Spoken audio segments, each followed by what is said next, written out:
প্রথম দিনের মাদ্রাসার ক্লাস শেষ করলাম সম্পূর্ণভাবে বলদিয়ার ট্রেনিং।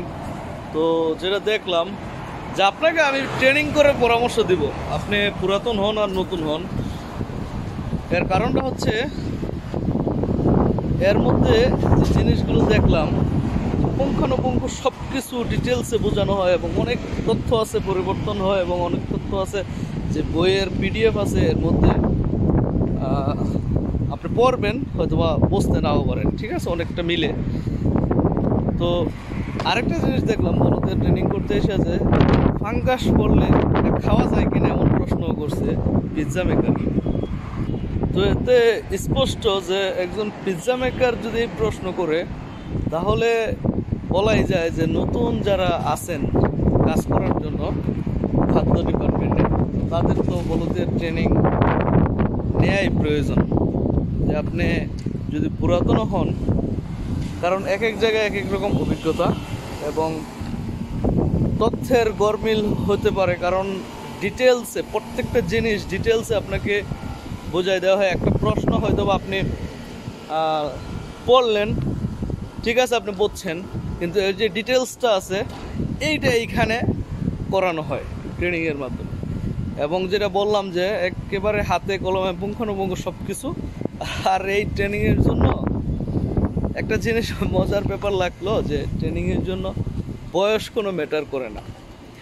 এটা হচ্ছে 100% সলিড বলতে পারেন শিক্ষা, যেখানে কিনা 20 বছর বয়সী আছে, 40 বছর বয়সী আছে, 60 বছরও, মানে কথার কথা, ঠিক আছে। এখানে কোনো বয়সই নেই, সবাই যুবক থেকে শুরু করে মানে 40 ঊর্ধ্ব পর্যন্ত লোক কিন্তু ট্রেনিং করতেছে। তো কর্মক্ষেত্রের জন্য শিক্ষার কোনো শেষ নেই। এই শিক্ষা আসলে গ্রহণ করতে হবে যেটা কিনা, এবং কিনা বলদের যেই ক্লাসের মধ্যে যে জিনিসগুলো দেখানো হয় করানো হয় এগুলো শুধু এইখানের জন্য না। আমার মতে কি আপনি যখন ক্লাস করবেন আপনার মতো এটাই মনে হইব যে প্রত্যেকটা মানুষকে তার জীবনের জন্য এই জিনিসগুলো শেখা উচিত, তার নিজের জন্য, নিজের লাইফ স্টাইলের জন্য। এই যে অনেকে সুন্দরভাবে চলতে চায়, ডায়েট করে চলতে চায়, হ্যাঁ, ভালো খাদ্য গ্রহণ করতে চায়, কোন খাবারে কতটুকু কী আছে না আছে এগুলো জানতে চায় অথবা জানে না। তো এই জন্য হলেও এটা করা উচিত এবং কোম্পানি তো গ্রহণ করে সব কিছু। তো এই সব ডিটেলস এখানে করা হয় এবং আপনি যখন ক্লাসে আসবেন আপনি ইনশাআল্লাহ অনেক কিছুই শিখবেন। এবং বাকি যে জিনিসগুলো আছে এগুলো হয়তো আমি পরীক্ষা দেওয়ার পরে বলতে পারবো যে আসলে এখানে অবস্থা কেমন, পরীক্ষা কেমন আসে। তো যেটা বুঝতে পারলাম যে আপনার মানে অনেক কঠিন মনে করলে কঠিন, অনেক সহজ মনে করলে সহজ। এবং হচ্ছে আপনি যখন এখানে প্রশ্নতে মানে টেস্ট করার জন্য দেখাইছে না যে জিনিসগুলো আপনি ক্যাচ করতে হবে। অনেক সময় আছে যে পড়ার সাথে সাথে আপনি জিনিসটা ক্যাচ করতে পারতেছেন না। এটা ভালোভাবে একটু দেখলে, ভালোভাবে একবার দেখলেই যথেষ্ট।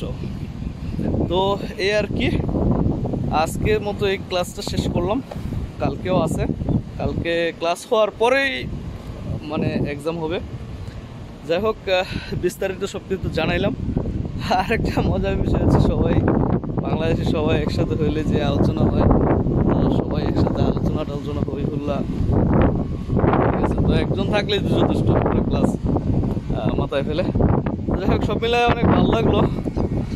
আর ক্লাসে হচ্ছে সুন্দরভাবে সব কিছু ব্ল্যাকবোর্ডে পরে হচ্ছে প্রজেক্টর দিয়ে বোঝানো হয়।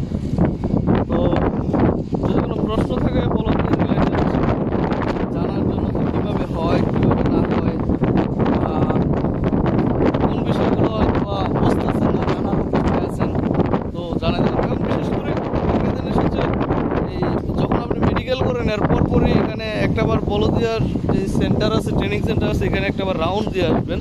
কারণ হয়তো বা এই যে পিডিএফ বা কোনো তথ্য আপনার আগে আপনি যদি জানা থাকে আপনি আগে থেকে একটু রিভিশন দিতে পারলেন, করতে পারলেন, এটাই আর কি।